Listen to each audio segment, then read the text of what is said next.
You feel you got more energy? I have more energy. I mean, people started noticing. I mean, I lost quite a bit of weight in a short amount of time. Wow. And I didn't find it difficult at all. It's like it's an easy diet to follow. I'm not hungry at all. Uh, I really went into, when I do something, I try to do Yeah. the extreme. Yeah. So, like I eat fish 5 times a week now, so. But Oh, wow. I love seafood in the first Yeah, place. absolutely. So, yeah. Hey, Dave, I don't want to distract from today's conversation. I just got a quick question for you. Dave, do they adjust the program if you're working out, 4 or 5 times a week? Do they let you do a higher carb intake or no? No. Okay. And honestly, the line is, the line that I should give you is, don't worry about that other than maybe like going for a walk or doing something light. Don't worry about doing strength training or anything extra beyond what you normally do. Most of us are doing classes and you get caught up in that and stuff. But until you hit your goal weight, don't worry about building in any type of extra strength training. For a lot of us, that's hard, right? That's just counterintuitive. But, Right. We've seen so many people just get absolutely, that are already athletes and fairly athletic, get pretty ripped, and they're not even doing any extra strength training. Right. So I feel like a lot of people lose. You don't lose a lot of muscle mass. You find to maintain it. That's just my observation. But no, you're not supposed to worry about do that and adjust that. The reason why I asked is my wife and I are spin fanatics, so we enjoy spin. And, we'll do spin on average about 4 times a week. So we didn't know, because we are burning a lot of calories with that. If they're like on paleo, there's like an athletic version of paleo, which allows you to do sweet potato, white rice, that kind of thing. Very helpful. Very helpful. So far, like the oatmeal, pretty good. And the mint chocolate chip bar, I'm going to have to say, that's my favorite. All right, Master So, what are we talking about today? We're talking about getting your attrition down to as low as we can. Okay. You give me an idea of 2%. So I think 2% attrition would be really, really good. And you had gotten me thinking the other day when you talk about the culture of your school, getting your school like the 3rd place. Like, people just love it there. And they really may not know exactly why, but they just feel better at your school. And people say, hey, what do you like about it? Man, I just feel great when I go to that school. So how do we build that type of culture, especially that type of culture when you're talking about families and not just, tough guys doing Krav Maga, but with the kids, the adults, and everything. So you get that culture where people just feel like they belong and they don't want to leave you. It's great stuff. Great stuff. And if we have time today, I'd like to end with just maybe some statistics that they should look at, since we probably won't talk again until January. There's some things that they should look at the end of this year that'll really help them set some goals for 2021. And I'll just give two specific statistics. There's certainly more that we can look at, but 2 specific statistics.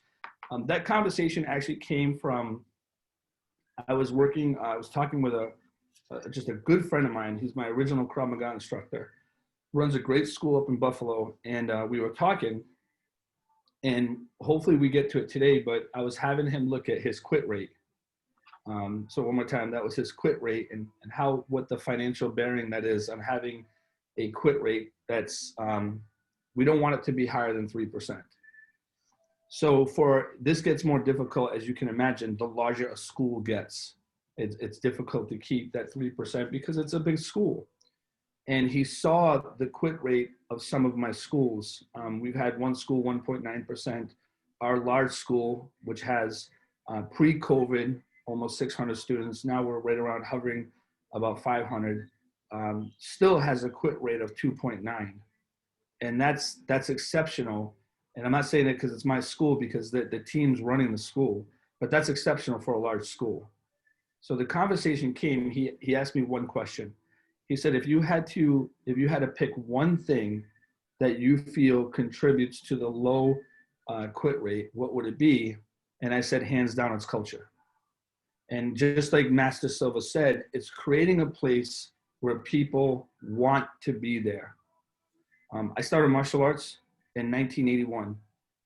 And I remember as I started getting older and talking to my instructor about the desire to opening up a martial arts school, I remember his wife telling me, they had been open since the early 70s. And she said it was an interesting thing, and I never forgot this. She says, every time the economy takes a turn, business goes up for us. And her name was Paula, and I said, why is that? And she goes, people just want to feel good. People want to feel good. And we see that, we've all experienced lockdown where people just couldn't train. But right now, with the way things are, especially with kids, we're having record-breaking months.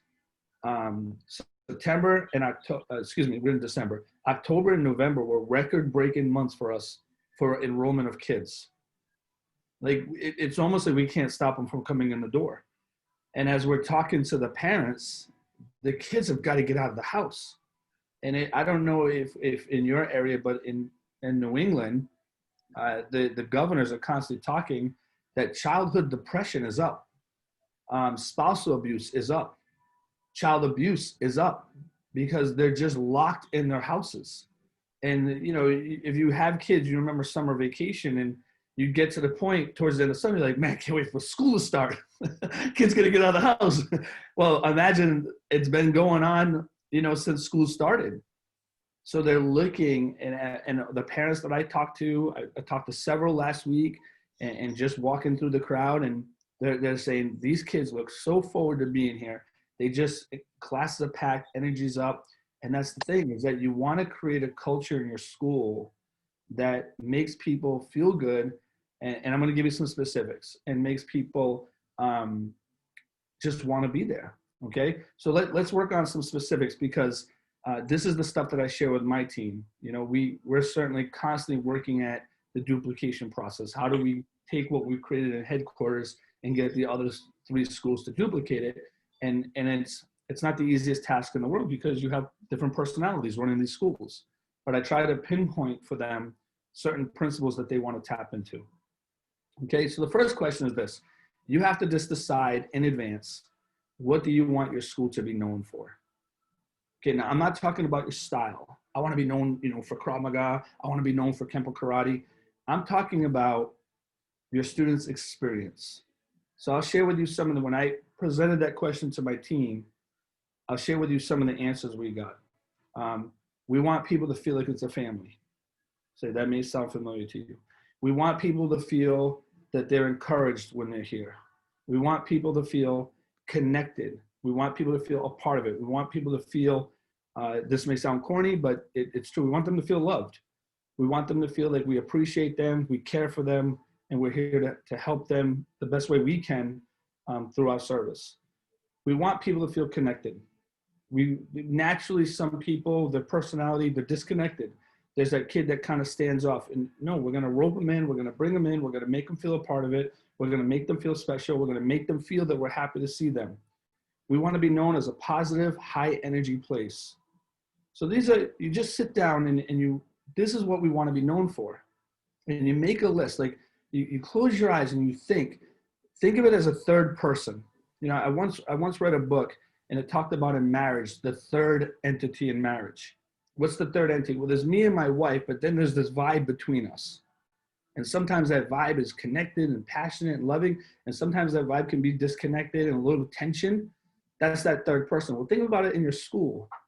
What's the third person in your school? I'll use different words. What's the vibe? What's the energy? What's the feeling in your school? Well, that's what we wanted. We want when you come in, it's just positive and high energy and friendly and welcoming and supportive and encouraging, and the list just go on and on. So you write that down. The next thing that you want to do is, this is how you correct your staff. This is how you train your staff. These are the people that I look to hire. A lot of staff challenges that I have either experienced personally or talking with some school owners, hearing their frustrations, they didn't hire the right people. They hired the people that were available.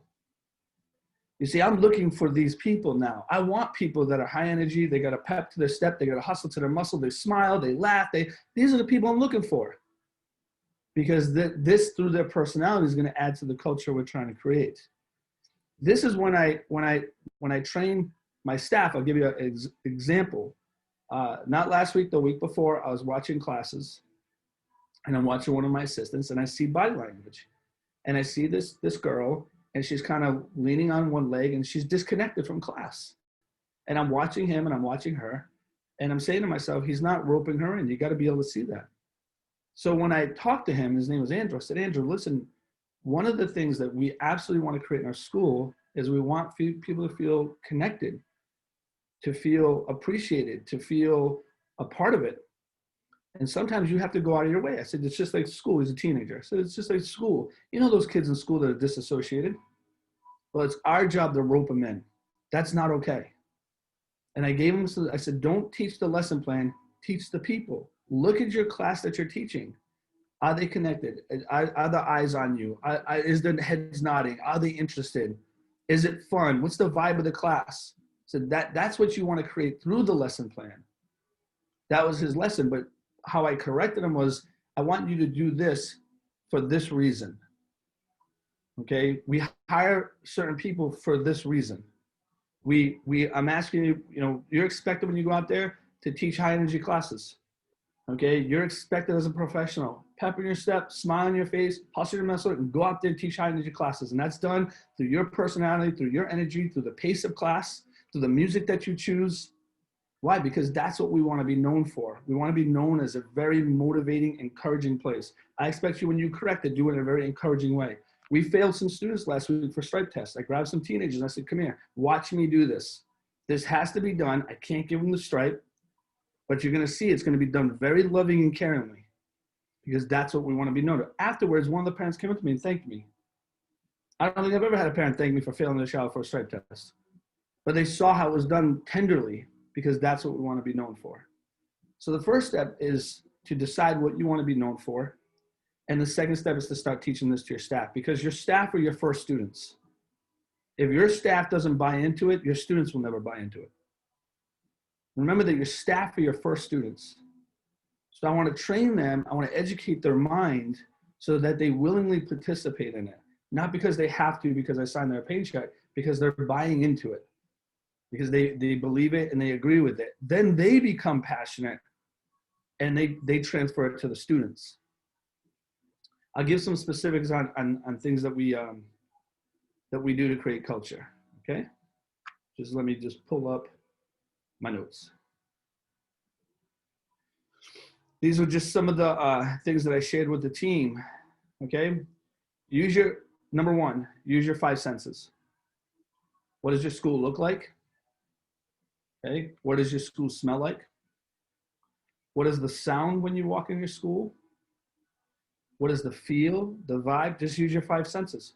All of it has to be congruent. The school has to be clean. The school has to be bright. Okay, because I'm speaking professionalism. I once was training, doing a Krav Maga seminar, just to give you an example. And the guy that I was training with was a pretty rough guy. But, his business was starting to suffer. So he said, hey, listen, after we get done training, I want to talk to you. He knew that I used to do consulting. I said, well, what is it? He goes, I want to start teaching little dragons. I literally looked at him and go, you're kidding me, right? I go, if a little dragon walked into this dojo, he or she would pee themselves, honestly. I mean, look around. He's got all kinds of just like, heavy bags and like things hanging from the ceiling. He drove his enduro motorcycle to his dojo. He obviously lived in a warm climate. And he parked that on the dojo mat. And I'm like, it's just not congruent. That's not the atmosphere that you want, but this is your prerogative. You get to decide. For us, we want, when people come in, we want it to be clean. We want it to be vibrant. We want it to be high energy. The things that we put on the walls. I had a parent last week. I overheard a parent say, every time we come in here, it smells good. What a change from when we train, right? The worst thing smelled. Remember your gear, your sparring gear, and you smelled it. You're like, yeah, man, that's worth it. Yeah, that's disgusting. Now that we're adults, okay, that's bacteria. That's what that is. But we thought it was the coolest thing because it meant that we were sweating and working out really hard. We just got to rethink all of those things. But yeah, that's what we want to hear. You know, we want prep zones. We want when people come in. Well, I'm getting a little ahead of myself. But the first thing is just use your five senses. Okay, look at your school. What's the feel? What's the vibe? And is this creating the atmosphere that you want to create? Okay. The next thing is the important thing is, and I want to back up for a second. I got ahead of myself. Once you decide what you're known for, you want to teach it to your staff. Okay. Now here's why. Here's why. And we said, well, they're your first students. More important than that, what you want to be known for and what you are known for are two different things. And that's not up to us. What makes that determination is the student's experience. That truly determines what you're known for. So you can have in your mind, well, I want to be known as a place that people feel welcome and people, but if I was to talk to your students and say, do you feel welcome here? Do you feel connected? Do you feel part of it? If they were to say something different, then that's what you are known for. It's our job to close that gap. To make it so what the students experience is actually what we want to be known for. That's when the staff training comes in, and that's how I explain it to the staff. These are the things that we want to be known for. But what determines that is the student's experience. We need to make sure that they're experiencing this so that we are in fact known from it. So what does that look like? Okay, what is that? Just pulling out my notes. What is that? Okay, just some tips. As you can imagine, it first starts with you. Okay, again, we tend to think that, well, I can be me around my staff because they're my inner circle, but my students, I got to put my game face on for. No, because your staff, they are your first students. So if they're not seeing it and they're not believing it, then it's going to be very difficult for them to buy into it. And this is why Jim Rohn says, you have to work on you more than you work on your business. What a thing to say from a business consultant. He says, you got to work on you more than your business. Why? Because the business is parallel to you. You know, your energy, your mindset, it all affects the business. It affects your team. So the first thing is it starts with you. You got to have a pep to your step. You got to have a hustle to your muscle. You got to smile often. You got to have that positive mental attitude. You got to have your energy up. This is the way you started. I had one of the staff members working with my assistants, and he told my assistants, he says, hey, listen, when they ask you something, when Master Guest walks in the room, do you know? And they're like, oh yeah. He goes, that's what I'm talking about. When you walk onto that floor, you immediately, it is your job to change. You can't expect the students to do it. It is your job to change the temperature of that room. And that's what we do. You know, they say that some people change the energy of a room when they enter it, and some people change the energy of a room by leaving it. We want to be the type of people that change it by entering it. Okay. Number two, make the expectation that it's going to be high energy classes. Okay. We want to create a culture where students want to be there, and we want to create a culture and atmosphere that makes learning easier. When students are excited, when their tempo's up, when their energy's up, it makes learning easier because they want to learn. They want to be there.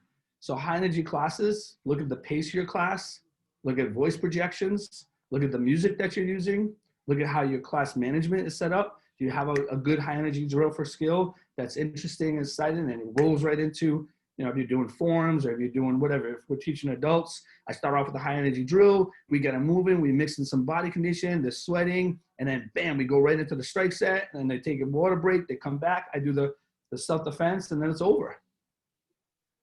Okay, number three, have fun. I know the nature, you know, of what we're teaching. What we're teaching is self-defense. I mean, they could. Yes, I agree. But it seems like we're spending so much time on something, and I want to make sure I word this correctly. I'm not trying to take away from the seriousness of self-defense, but it's more than just that. I feel like we're just camping out on one aspect. Martial arts is more than that, okay? If you want your students to train long-term, you got to teach it to them as a lifestyle. Martial arts is a lifestyle. It's a lifestyle of discipline. It's a lifestyle of discipline of the body, of discipline of the mind. And this is why I train, because this is what I've decided to do. You know, some people do spins, some people do skiing. I've decided martial arts is my thing, but I want to learn it as a lifestyle, not just one aspect of self-defense. So it's okay to go in there and have fun and to smile. That doesn't take away from the quality of your students. For too long, when I first ran my school, I hurt myself running my school because, as Tony Robbins would say, I had a belief in my mind that a large school meant poor quality. And as a competitor, and as a person who grew up in a very traditional school, it was ingrained in me that the quality of my students was a reflection on me as an instructor. And so it was really about me back then. And it hurt my school for so long. And then, you know, I started modeling Master Silver, and in I think it was 91, he gave me these tapes. I listened to these tapes, and Tony Robbins pinpointed, I got a belief that's really governing my attitude and my actions. And I found out that it was this, you can't have a large school and have quality.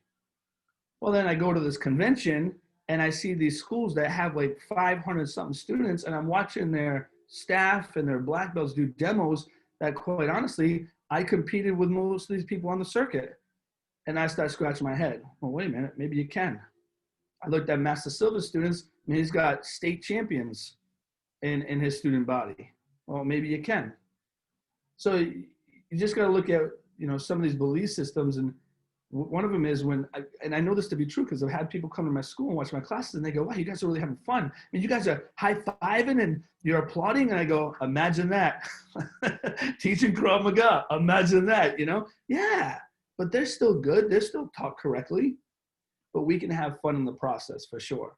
So, you know, I use the expression, I know Master Silva enjoys it, it's just burger and fries. You know, what does that mean? It's for the kids, it's kicking and punching. It let them have fun. Life is so serious. These kids are under so much pressure. Let them just have a good time and feel good about themselves. And that's number 4. You know, make it your quest in every class to get your students to feel good about themselves. That's why the high energy comes in. I want to make sure that in every class we connect with every kid. Okay, that means that every kid is going to get some kind of high five, some kind of fist pump, some kind of eye contact where I look at them and I go, David, there you go. That's the kick I'm looking for. There you go. And I move on to every single kid in class. And I say the same thing to my team. If you say, wow, that's really difficult, well, then don't do it. And you won't have to worry about a large class for very long. But everybody's got to feel good, and everybody's got to know that you knew that they were there and you appreciate them. You're so happy to see them. Empower your students. Okay, you don't build students by fear or punishment. That's not how you build a student. If you want to build a student, especially a child, effort is the number one thing. Effort can only come through encouragement and through the accomplishment of small goals, which eventually is going to lead to larger goals. If a student gives you effort and they're enthusiastically giving you effort, you can do tremendous things with them. But I got to start somewhere. Overcorrecting a student in the beginning, it just creates doubt. Okay, if I'm encouraging, I'm motivating, they start giving me effort. Now I can start setting bigger goals and giving them bigger challenges. And I want to do that. For what reason? I don't want to set bigger goals and challenges with my students so I look good because it's my school. I want to do this because the way that you raise a student's confidence and self-esteem, okay, is when you give them something to do and they work at it and then they accomplish the goal, self-esteem now goes up. And when self-esteem goes up, confidence goes up. When confidence goes up, effort increases because now they expect more from themselves because they believe they can do it. After all, true confidence is displayed ability. So I'm not talking about puffing someone else and telling them they're the greatest. If I really want to build someone's confidence, I got to get them good. Because when they're good, that's when they have displayed ability. That's when they know they're good and they have confidence.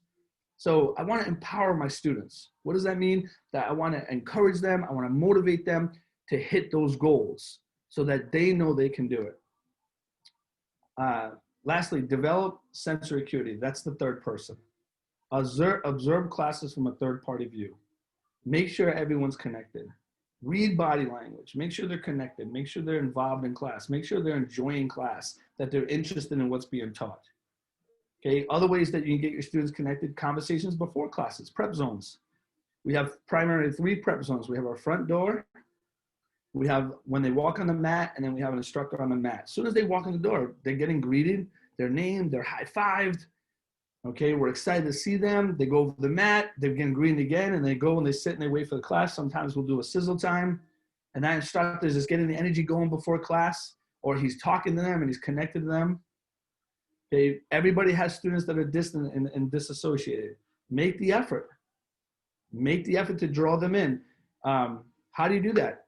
It's interesting. I have a staff member that, I just got a text message from one of my black belts that returned, and she's like, wow, I can't believe how good Mr. Brochu has gotten. Well, the funny thing is, in my staff meetings, many times I'll say, well, Master Silva, what do you think about this? Hey, Dave, what do you think about that? I'll constantly ask people because I want to draw them into the conversation, because in time, if I can do that now, they become contributors. Pretty soon they feel it's okay and safe to give ideas, and some of the best ideas we have has come from my staff. Do the same thing with your students. Draw them in. Hey, Billy, how was school today?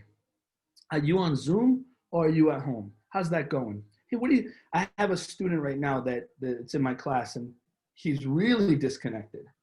So he got brought to my attention, and that's all I've been doing before class. I just talked to him. And I just say, hey, how was school today? And he gives me the cowboy answer. Yep, nope. And I said, well, you on Zoom? You live?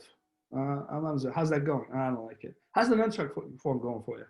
I don't like it. Not for you, huh? Not your kind of thing. I'll tell you what, though. Now he comes in. I make eye contact. Glad you're here, bud. Glad you're here. I had him highlight 2 weeks ago. He's kind of a bigger kid, but, he's got that flexibility. Did a great kick, stopped the whole class, highlight, and you're slowly seeing the head rise up now. Make that effort. There's not a lot of them. It's not like your entire class is like that, but make that effort. Use their name often in class, compliment them, have them demonstrate, be genuinely excited to see them, make eye contact, high fives, pats in the back. This is all geared towards creating culture. Next, message of the week. I always find it interesting when a school owner asks, do you do them for adults too? Majority of where we get the material for our messages of the weeks come from adult books. See You at the Top, Over the Top, we talked about Jim Rohn. These are originally written for adults. So yeah, absolutely. I'm not doing story time, but some of the greatest mindsets that I've learned from my instructor, and it's had huge impacts on my business. So why would I not share those with my students? But what this does, this not only keeps your students motivated, but it starts to show that there's more to your school than just the kicking and punching. And it is. I mean, I don't care what martial art you're teaching. Martial arts is a lot about mindset. Okay, it is a lot about. I was watching. I don't know if you guys have watched the Michael Jordan, The Last Dance, and what they call Phil Jackson, they call him the Guru. And the reason why they call him the Guru is because he always had these funky things that he would do with the team to get their mindset, because they're already skilled people, but it's their mind. He's got to get them engaged. He's got to get them, focused and driven. That's the mental. I had Brian Flores, you guys down in Florida, your coach, not name dropping. He's actually a good friend of mine. Him and his wife, Jenna, trained him up to brown belt. He was the strength and conditioning coach for the Pats when he was up here, and then he eventually went on to run the defense. But Brian's a good friend of mine. And when Brian was running the defense, he was training with me. And after one of the classes, he said, hey, those little messages at the end of class. And I said, yeah, what about them? He said, you think I could get a copy of them? And I go, yeah, well, of course. He's like, I think the guys would really like to hear that. And I started thinking, oh, you gotta teach us the professional football players, what we're teaching in the dojo, because it works. It's mindset. It's so for sure messages to the kids, messages to those what the message is sent when you do messages to the kids. The parents hear that and go, wow, you really care about my kid at a very deep level, more than just kicking and punching. You care about, when we talk about simple things, when we talk about, associations, if you want to see your future, just look at the people you hang around with. You know why your parents tell you that I don't want you hanging around there? Because that's very powerful. Your associations are very powerful. They shape your attitude, and we got to make sure we're hanging around with like-minded people. And yes, sir, and that's it. And the parents, they don't hear the message. They hear, wow, you care about my kid at a very deep level, because no one's talked to him like that. There you go. Same thing with adults. It is doing messages creates a culture in your school that is much deeper than just kicking and punching. I did a lot of talking. I apologize. I was a little warmed up because I just did a staff meeting. Master Silva, was that kind of some of the stuff that we were hoping to hit on? Excellent. Very, very good. Do you think we have a couple minutes to do the stats? You got 11 minutes most. All right, go. I'm going to get done in 7. Okay. All right, team, if you take a note, there's 2 things that you want to look at the end of the year. Now, you might want to consider taking out the COVID time. If you were shut down, so like we were shut down in March and April, so we just took our stats out, for that time because it's just not fair. If you want to just do January and February and then come back October, that's fine. It's just going to give you a little picture. But the first stat, if you take a note, that you want to look at is what's called your quit rate. And if we've gone through this before, if you did this with Master Silver, I apologize, but this is a very important number to look at. You got to remember that stats are your students talking to you, your students and your ex-students. So you definitely want to pay attention to stats because it's someone telling you why I quit. And I want to know that. So how do you determine your quit rate? Is you divide your number of quits in a month by the total enrollment at the start of the month. Let me say that one more time. So you divide, you divide your number of quits in a month. So how many quits did you have in November? Divide that number, by what was the total enrollment at the beginning of the November, not at the end. How many quits did you have in October? What was the active count at the beginning of October? And that's going to give you a percentage. All right, so real quick, I'll grab a calculator. If you look at, all right, actually, I'm just going to do this one just for time purposes, and we can in January hit the second one, the financial bearing. But let's say you had 6 students quit in October, and you started the month with 150 students. So I divide 6 by 150, and that tells me it's 0.04, which is 4%. That tells me my quit rate's 4%, so that's not good because we want a 3% or less. So this is why it's important that we find out our quit rate because of the next thing. The next thing, if you keep tabs on your students that quit, what we do is when a student quits, we take their file and we put them into a box labeled 2020. So we can go through this box, and we do it every quarter, and we find out who's quitting based on number 1, their age, Little Dragon, Karate Kid, teen or adult. The belt color, was it a basic student? Was it an orange belt? Was it black belt training? Was it black belt training level 1? And what we're trying to find, and we literally put this on a sheet of paper, and then we just look, and we're trying to see if there's holes that need to be plugged up. I can't tell you how tremendous this exercise has been for us. Especially, we teach Krav Maga, and we had a huge issue a year ago, 2 years ago, with our basic program. They're not extending onto black belt training. And it took a lot of effort, took a lot of research, took a lot of just trial and error, but we've dramatically improved that because we were looking at this stat. So I would definitely do that for the end of this year. Because these are the type of questions when you call Master Silva, this is what you talk about. Hey, my quit rate is here. And he's going to go, okay, that's not good. He's going to ask, well, who's quitting? I don't know. Then he can't really help. Well, it's my adults and it's my white belts. Okay, now we've got to dig in now. And now we have some specific ways to help you.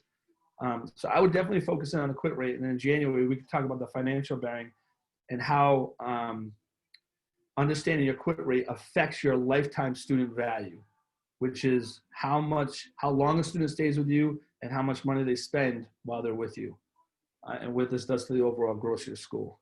But we can hit that in January. Okay. Do we want to open up the questions, Master Silver, or Well, we only have a couple minutes. Just one question. If I'm looking at my quits and I say I have 6 of them, 2 of them moved cross country because their father's in the military and they got transferred. Do I Yeah. consider those quits or do I just take the remaining 4? You do consider them quits, but when you do your audit, we call it, all that comes into play Okay. because we track that too. We're like, wow, we lost a lot of white belts this month. Well, 3 or 4 of them moved. Okay, well, there's nothing we can do about that. So all that does come into consideration. One last question. So, I was talking to someone today, and we're talking about quits. He goes, well, I start everyone on a mini program for 6 weeks, but I don't count them as students until they sign up a regular program. I yeah. go, what if they quit within the 6 weeks? He goes, well, they never really committed, so I don't consider them quits. Yeah. I think they are quits. Well, you're both right. So here's what we do. We both can't. We don't consider them students until they join a full program. However, they are considered a mini.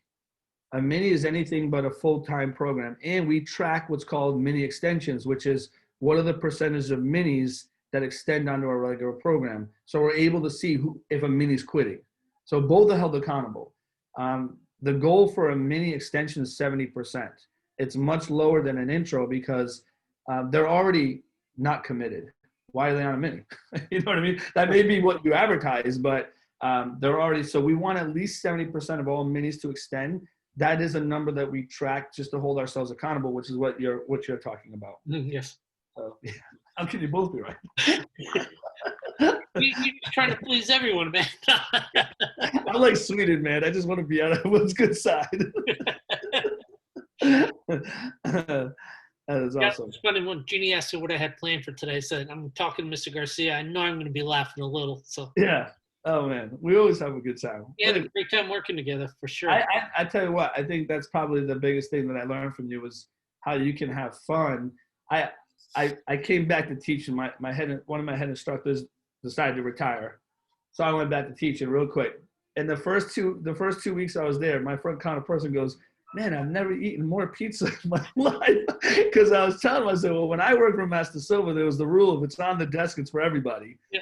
And I'd be teaching at night. Like, man, I'm hungry. I go to my front counter person, like, hey, get some pizza delivered.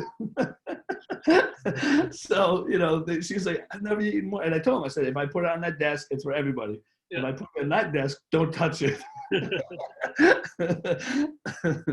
So yeah, I had a great time. I learned so much. So much. Still talk about you. I just talked about you today and yesterday to the team. Still talking about. We were talking today, just about culture and stuff, and creating the energy and making people feel welcome. And you used to always say, "What's the rush? The kid's not going anywhere." And I think that we're in such a rush to get the kid to do the perfect sidekick. That they're not going anywhere. They're going to stay. They're going to love it. We got time with them. Let's build them from the inside out. I read a book like that one time. Oh, yeah. Yeah. Nice plug. So, all right. Thank you very much. Thanks, everyone, for participating. I'll put a recording on this on Greg Silva coaching page. have a great Merry Christmas. Same to you, sir. Thank you. See ya.